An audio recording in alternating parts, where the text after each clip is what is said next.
aqui. Ah, Bom, então, a gente vai começar aqui o processo, criando o projeto de novo do zero, porém um pouquinho diferente dessa vez. Então, o tipo de projeto ainda é o mesmo, o ASP.NET Core Web App Model View Controller. Aí aqui vou colocar a aula 4, né? Acho que a última a gente chamou aula 3, vou colocar essa aqui, aula 4, mentoria. Show. .NET 6, e aí aqui tem a diferença, a principal diferença para esse tipo de projeto.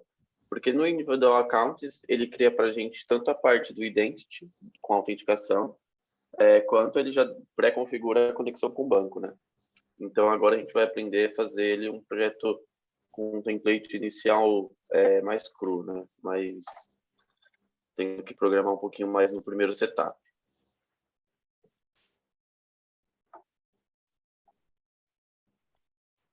Deixar ele terminar de carregar aqui as dependências. Pensando aqui embaixo, restaurando.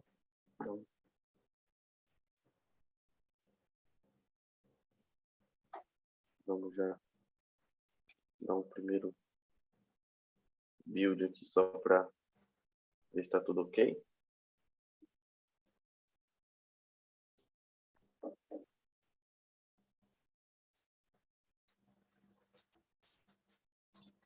Aí, beleza, excelente. Bom, então assim, o projeto ele é bem similar, e aí vamos notar algumas diferenças aqui. A principal delas, ele não vem com um projetinho data, e ele vem com menos coisas instaladas aqui nos frameworks, tá? Ele vem mais enxuto, porque ele não vem com os pacotes do Entity Framework e do Identity. A pastinha data aqui, onde seria o contexto, ele não vem. São coisas que a gente vai ter que criar, tá? E no App Settings, onde naquele tipo de projeto ele já traz uma connection string configurada, também não vem, a gente precisa configurar, tá? Então, assim, primeiro passo aqui, vamos clicar com o botão direito, dar um add, new folder, data. Vamos seguir o mesmo padrãozinho que ele cria, para a gente assimilar. Vamos criar aqui uma classe. E aí, o nosso contexto, tá? Então, vou colocar aqui aula 4, context. Então, reforçando, né? Sempre bom. Reforçar o contexto é o carinha que faz nosso meio de campo, né? Então, a gente trabalha com Code First através do Entity Framework, que é o nosso ORM, que nós temos visto, né, na mentoria. E o context é o nosso meio de campo para acesso à tabela. Então, ele tanto define quais tabelas que a gente vai ter, quais colunas, quais tipos de dado, através das propriedades, como também é onde a gente pode acessar as nossas tabelas para poder dar insert, update, delete e assim por diante, tá?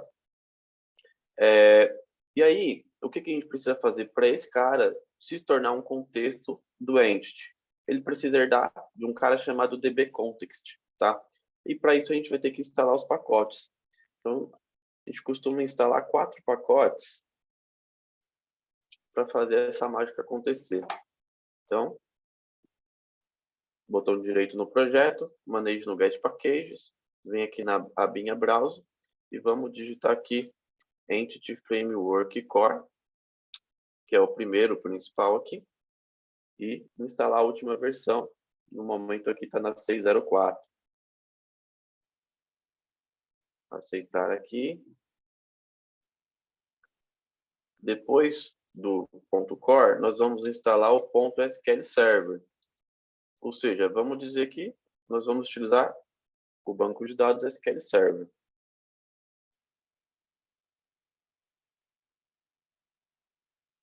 Lembrando que o Entity a gente pode trabalhar com diversos tipos de banco de dados, tá? Então, para esse caso, utilizando o SQL Server. E nós vamos instalar mais 2 pacotes que auxiliam a gente nos comandos que a gente roda de console, que é o Tools e o Design, tá? Então, já está aqui um embaixo do outro. Vocês vão ver que eles seguem sempre a mesma versão. Então, a gente vai instalar o 6.04 para todos. Tools e Entity Framework Core.design. Com esses 4 pacotinhos instalados, agora a gente já pode vir aqui e dizer que nós vamos herdar de DB Context. Alt Enter, ele vai colocar aqui para a gente usar o Entity Framework Core, tá? Feito isso, esse cara agora ele é um contexto de fato Entity, né? Ele é um contexto de banco de dados. Então, o que a gente precisa fazer? A gente precisa aqui criar um construtor onde nós vamos receber as configurações para esse contexto. Ele vem através de um DB Context Options, tá? E esse DB Context Options, ele recebe um tipo que é o próprio contexto. Aqui eu chamo de Options. O que eu não posso esquecer é que eu tenho que passar esse cara para a base. O que é passar ele para a base? É passar ele para o construtor da classe Py, da classe que eu estou herdando. Tá? Então, lá minha classe Py tem um construtor, dei um F12 aqui, ver se ele vai carregar aqui a definição da classe, pelo menos. Não vai estar legal de ver, não, vai confundir. Mas, bom, essa é a ideia, tá? Eu passo um base aqui, significa que eu estou passando as options que eu vou receber quando eu instanciar esse objeto para o construtor da minha classe Py que eu estou herdando aqui. Feito isso, o que eu preciso fazer? Eu preciso agora configurar esse contexto para essa aplicação. Então, até então, ele está uma classe isolada aqui. Eu preciso configurar ele onde? No program.cs, tá? Aí, o que eu faço? Aqui, eu tenho que lembrar que vai ser antes dele dar o build, tá? Da aplicação. Então, vai ser aqui. Eu vou preencher o quê? Builder.services.add-db-context, ou seja, adicione um contexto, né, para essa aplicação. De qual tipo? Do tipo da nossa classe de context. E aqui ele vai esperar o quê? Justamente as options, tá? As options que eu recebo aqui, eu preciso passar aqui. O que eu vou passar de options? Eu uso o lambda para esse cenário, tá? Então, options. E eu vou dizer que utilizarei SQL Server, tá? A princípio ele não vai aparecer, porque ele é daquele outro pacotinho lá que a gente precisa referenciar. Então, dou um Alt Enter aqui, ele vai pedir para referenciar o Entity Framework, e agora sim, tá? Então, estou fazendo o que aqui? Vou até jogar a telinha de baixo para facilitar a leitura. Estou falando que para a minha aplicação que está sendo construída, nesse setup aqui, vou adicionar um contexto de banco de dados para esse tipo Aula 4 Context, passando as options para ele, dizendo que eu vou usar SQL Server, tá? Para completar, eu só preciso passar aqui a connection string, tá? Então, para passar a connection string, nós vamos colocar ela aqui no arquivo app settings, tá? Dentro do arquivo app settings, eu coloco um nó connection strings, tá? Vocês vão perceber que ele é uma lista, tá? Então, esse aqui é um arquivo JSON, tá? Eu acho que você já deve ter mexido um pouquinho, pelo menos, com JSON, mas se vocês tiverem dúvida, pode perguntar. Aqui dentro, ele está dizendo que essa aqui é uma propriedade, aqui dentro ele está dizendo que ele vai ter um outro objeto, né? Então, ele está aqui recebendo, esperando várias propriedades internas. O que isso significa, né? Por que connection strings aqui está no plural? Porque eu posso ter várias connection strings, tá? Eu posso ter aqui connection string tanto para o mesmo banco, mas para eu trabalhar em contexto diferente, como eu posso ter para bancos diferentes também, contextos separados para esses cenários. Então, no momento aqui a gente vai ter uma só, depois a gente pode até brincar de criar aí um outro contexto, seja para o mesmo banco ou para um banco separado, só para ver a diferença. Então, eu vou chamar o quê? De aula 4 connection, como o nome dessa connection string, e eu preciso passar aqui dentro o value dessa connection. Já devo ter mostrado para vocês o atalho, tá? Então, para eu pegar a connection com o meu banco local, tem um atalhinho, que é o quê? Crio um documento de texto com qualquer nome, extensão .udl, ele vai gerar para mim aqui um client, onde eu posso conectar no meu banco para gerar minha connection, tá? Meu servidor local é o SQL Express, eu coloco aqui um / invertida, porque é local, SQL Express, que é a minha instância, sem senha, então é com a segurança integrada do Windows, e aqui eu vou selecionar o banco. Eu poderia ir lá e criar o banco primeiro, ou eu posso vir aqui, selecionar qualquer um dos bancos que eu tenho local, testar a conexão e copiar essa connection. e lá eu só mudo o nome do banco, tá?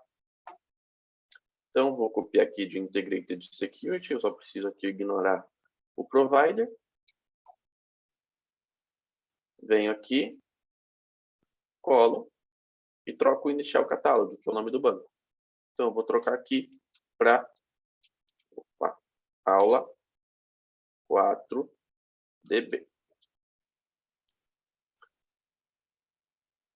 Connection string, ok. Então, o que eu preciso fazer? Dentro desse useSQL, eu preciso passar essa connection. Mas aí eu não passo o valor, eu passo de fato, quer dizer, eu não passo aqui dela, né, o nome, eu preciso receber o valor dentro dele. Então, eu preciso pegar esse valor lá. Então, uma linha antes, ou até mesmo aqui dentro mesmo, o que a gente vai fazer? Connection string recebe builder ponto configuration para acessar as configurações da aplicação, ponto get connection string, que já é um método específico para isso, e eu passo o nome dessa connection string. Então, eu quero dizer que eu vou utilizar o aula 4 connection. Ele vai pegar o valor aqui e eu atribuo aqui dentro, tá? Poderia, se quiser, não usar essa variável, eu posso jogar direto aqui dentro, tá? Funciona igual. Aí fica a gosto, tá? Então, repetindo aqui, só para repassar. Pego minha connection string utilizando builder.configuration.getConnectionString. O nome que eu coloco aqui dentro é o nome da connection que está aqui, que eu vou receber o valor, que eu vou estar aplicando no meu contexto através do context options. Então, services add dbContext, passando options, dizendo que eu uso SQL Server para essa connection string. Aí eu falei que a gente poderia ter mais de um banco de dados. Como que ficaria? Simples, tá? Então, assim, eu vou só dar de exemplo, vou tentar não confundir muito, mas é basicamente o quê? Aqui eu daria um outro ADD, não vou criar classe, tá? Mas supondo que eu teria aqui, por exemplo, um aula 5 context, por exemplo, e aqui dentro eu receberia outra connection string, tá? Então, eu chamaria aqui, passando o meu aula 5 connection, que eu teria que registrar aqui embaixo, tá? Então, eu posso vir aqui, coloco uma vírgula e digo que o meu aula 5 connection recebe, pode ser o mesmo servidor, por exemplo, mas com outro banco. Ele receberia o aula 5DB, por exemplo. Tá? Então, assim eu já começaria a trabalhar com mais de um contexto, com mais de uma connection string. Vou apagar aqui. Ficou claro, pessoal? Foi sim, até aí, tranquilo. De boa. Beleza. Então, contexto criado. Aplicação no program.cs configurada. Preciso agora criar minha primeira módulo, a minha primeira tabela que eu vou querer fazer o CRUD, né? Ou, enfim, dar algum tipo de função a ela referente a banco de dados. Então, eu vou vir aqui na minha pastinha model, vou dar um add e vou criar a princípio uma classe aqui bem simples, tá? Vou criar aqui uma classe produto bem clichêzão com 3 propriedades. Aí um prop int id, um prop string nome e um prop string marca, vai. Podia ser qualquer coisa, é só para a gente testar o fluxo. Aí eu vou colocar aqui um prop db7 de produto. Vou chamar de produtos a minha tabela. Alt Enter importa. Posso vir aqui agora no meu Package Manager Console e rodar os meus comandos, tá? Então eu vou ter o add migration. Vou chamar aqui de criação banco, por ser o primeiro. E vamos esperar aqui ele rodar.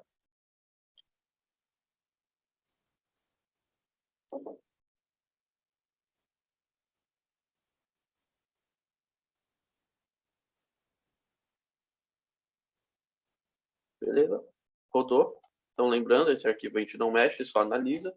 Então, ele tem uma tabela produtos com as colunas id, nome e marca, int, varchar, varchar, tá? Posso retornar aqui agora e rodar o segundo comando, que é o update traço database.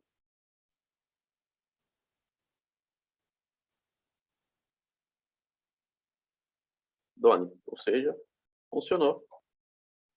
Tenho meu banco de dados criado. Enquanto ele vai abrindo o SQL, vou já dar o scaffolding aqui no meu controller. Pastinha controller, botão direito, add controller. Terceira opção, usando o Entity Framework. Model Class vai ser a minha classe produto. O meu contexto que já está aqui, o aula 4 context. Só vou arrumar aqui, colocar produtos controller.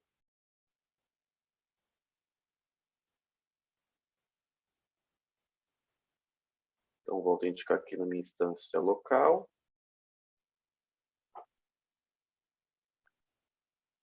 Banco de dados, aula 4DB, tabelas. Minha tabela produtos aqui, que é a única tabela que eu tenho até então.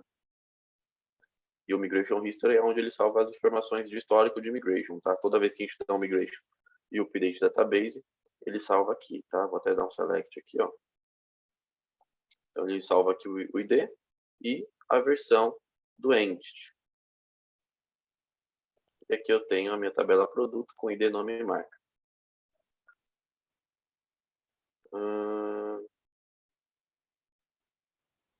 Deu erro, vamos ver aqui, aula 4 context, produto. Vamos ver se agora ela vai. Ou se é só pauta do Visual Studio.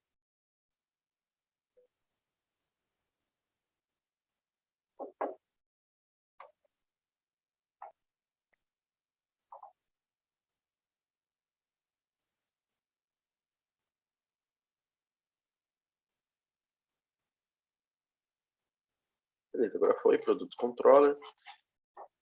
Implementado está. Vou colocar no meu menu. Área de layout.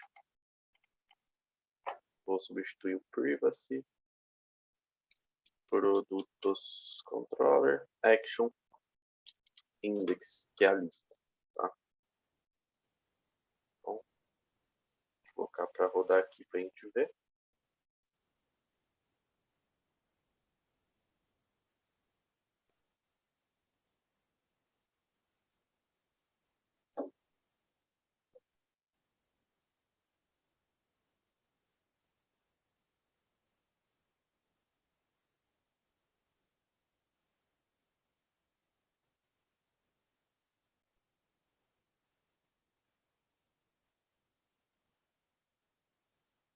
Esqueci de trocar o título do menu, né?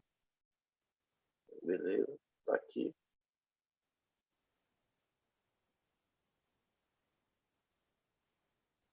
Beleza, tá funcionando. Então, esse foi o nosso setup, conectando com o Entity Framework, utilizando o contexto de forma manual. Qual é o próximo passo? O que nós fizemos também automático foi o scaffolding, tá? Então, ele gera para a gente aqui o código de back front-end. Agora a gente vai criar um CRUD na mão, tá? Então, vamos lá. Vou no meu contexto e vou criar mais uma model. Só que agora eu quero, na verdade, eu vou até já separar a responsabilidade desse próximo cara, tá? Então, o que eu vou fazer? Vou criar uma pastinha aqui chamada de entidades. Vamos tá as pastas tudo em inglês, vou colocar aqui entities, só para deixar tudo em inglês mesmo, no padrão que está aqui. E vou criar uma classe que pode ser, enfim,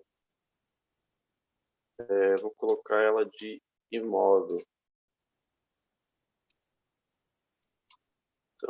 vai ter um ID,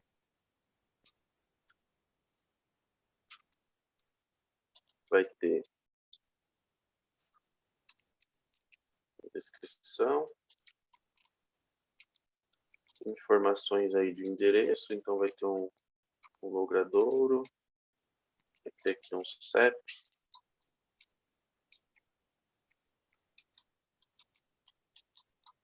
vai ter número,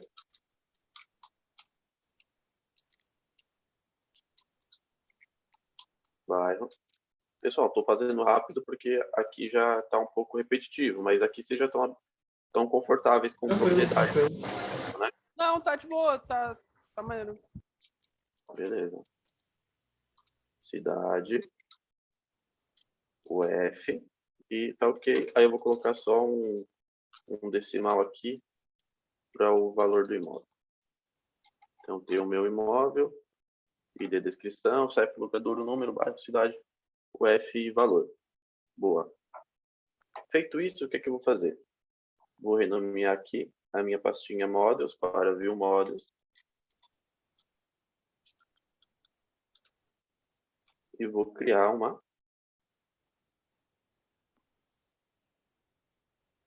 classe chamada imóvel View Model. Vou trazer para cá todas as propriedades da minha entidade.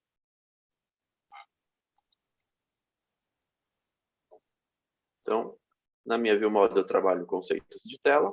Na minha imóvel, apenas minha entidade, eu vou trabalhar conceitos relacionados apenas a banco de dados, tá? Então, opa, fechei o contexto, não deveria. Imóvel, imóveis.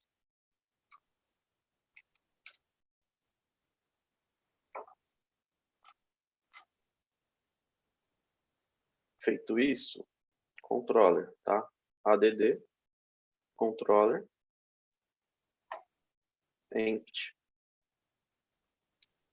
imóveis controller. Vamos já, na verdade, atualizar o banco, né? add migration tabela, nova tabela imóveis. Aí a gente já confere o nosso banco. Vai ficar certinho.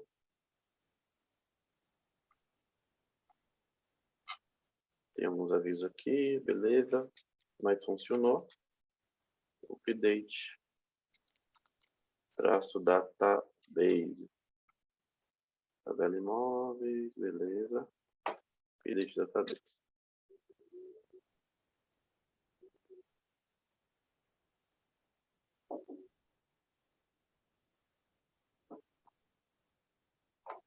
Botão direito no banco.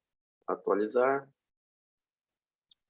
Tabela imóveis. Select. Ok. Belezinha. Banco atualizado. Agora sim eu vou trabalhar no meu controller. Não sei se eu fiz rápido demais. Botão direito, add, controller empty. Ou seja, a diferença, naquele outro ele criava para a gente já com back e front-end implementado, para esse aqui ele não criou nem a pastinha aqui dentro. Então, ele não criou uma pastinha imóveis aqui para as nossas views, nós vamos ter que criar.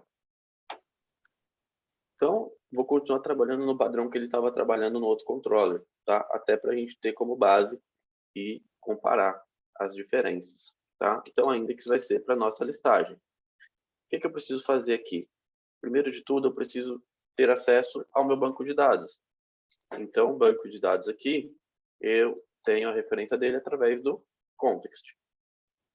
Private aula 4, context,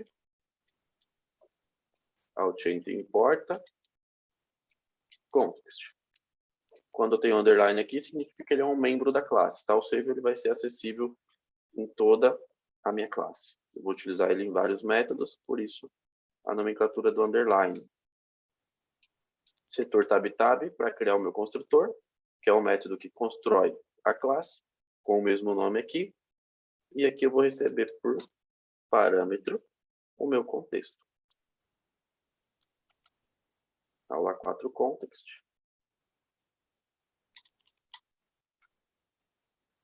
Aula 4 context. Beleza, tenho acesso agora ao meu banco. Tá? Eu vou poder fazer aqui as minhas consultas. Tá?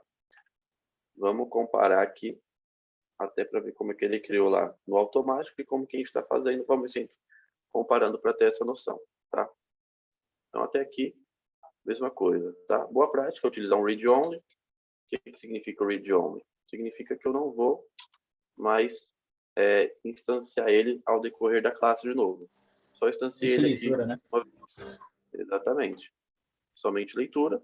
Eu recebo ele aqui no construtor, não posso mais receber ele a partir de agora. Não posso vir aqui e colocar um context igual a new aula 4 context, por exemplo.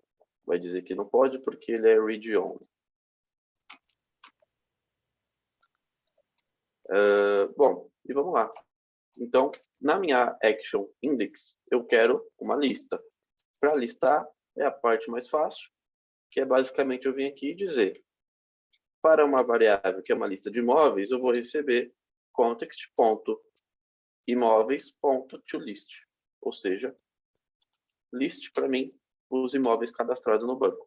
Tá? Não vou poder retornar aqui, lembrando do nosso dilema, do nosso karma de vida, não retorno entidade para minha view, só retorno o view model, e aí eu preciso converter. Então, lista de imóveis, view model, vou até tirar esse lista, chama aqui de imóveis view model, vai receber um new, na verdade, não preciso nem instanciar, já posso converter direto. Dentro da minha própria imóveis, ponto select, passando o lambda aqui, vou usar aqui i. Então, para cada item, eu quero aqui uma nova imóvel view model. Alt Enter importa, abre e fecha chaves e passo as propriedades de uma para outra aqui. Esse bairro, CEP,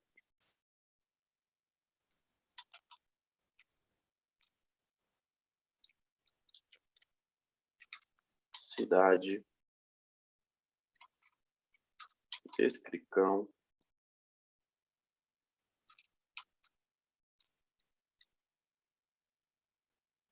ID, logradouro, número,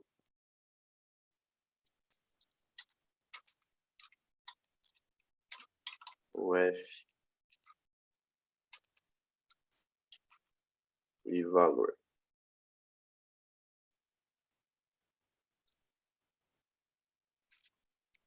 Feito isso, é só retornar aqui a minha lista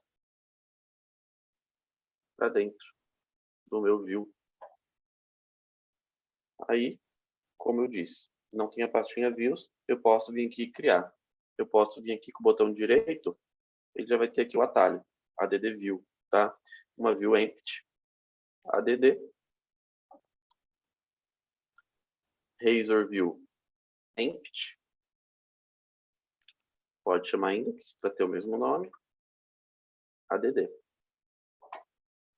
Posso apagar os comentários aqui. Primeira linha, o que eu preciso fazer? Eu preciso referenciar a minha model.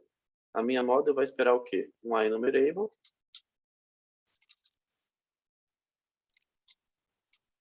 De qual tipo? Aula 4, mentoria.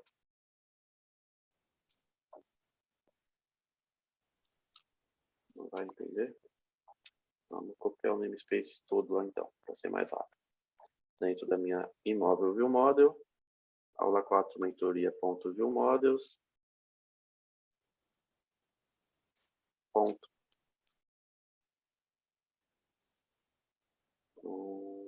Tô gostando. Tá atrapalhando a minha vida. Beleza, funcionou. Tá aqui um enumerable de imóvel ViewModel, tá? Uma lista de imóveis. Beleza, feito isso, agora, assim, front-end, a gente pode criar da maneira que achar mais coerente, tá? Mas até para a gente seguir o padrãozinho do que a gente já vinha vendo, eu vou criar uma table aqui, tá? Então, o que eu vou ter? Table. Vou colocar uma classe aqui do Bootstrap só para ficar esculachada. Então, vai ser uma table responsive. Dentro da minha table, eu tenho thead, eu tenho thbody. Poderia ter um tfoot, se for o caso. No meu thead, eu vou ter uma linha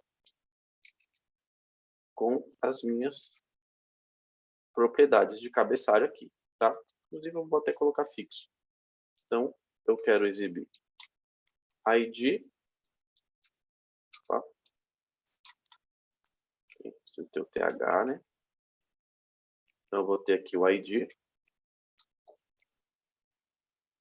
Vou ter descrição.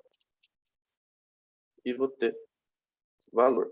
Não vou preencher tudo aqui na lista. Como que fica dentro do tbody? Eu faço um for each para ter acesso a todos os itens da lista. Então, for each. Não gerou para mim no automático. Então, tudo bem. A gente escreve var item in model, porque a model já é uma lista de imóveis. Boa prática, ver se a model está preenchida, tá? Então, if model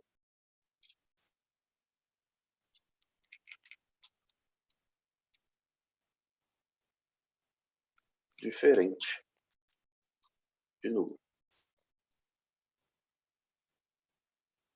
Então, se está diferente de nulo, agora aqui dentro eu coloco os meus TRs do corpo. Então, para cada TR, eu tenho os meus TDs. Aí, o que eu vou colocar aqui? Arroba item ponto id, arroba item ponto descrição, arroba item ponto valor.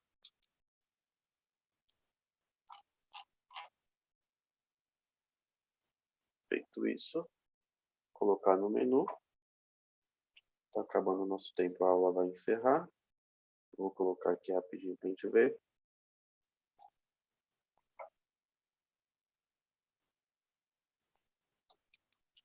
Então, o outro era produtos, eu tinha esquecido de alterar.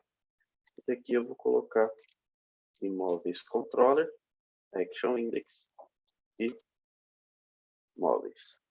Pessoal, eu já vou aqui encerrar e gerar a nova sala para a gente, tá bom? Beleza. Beleza.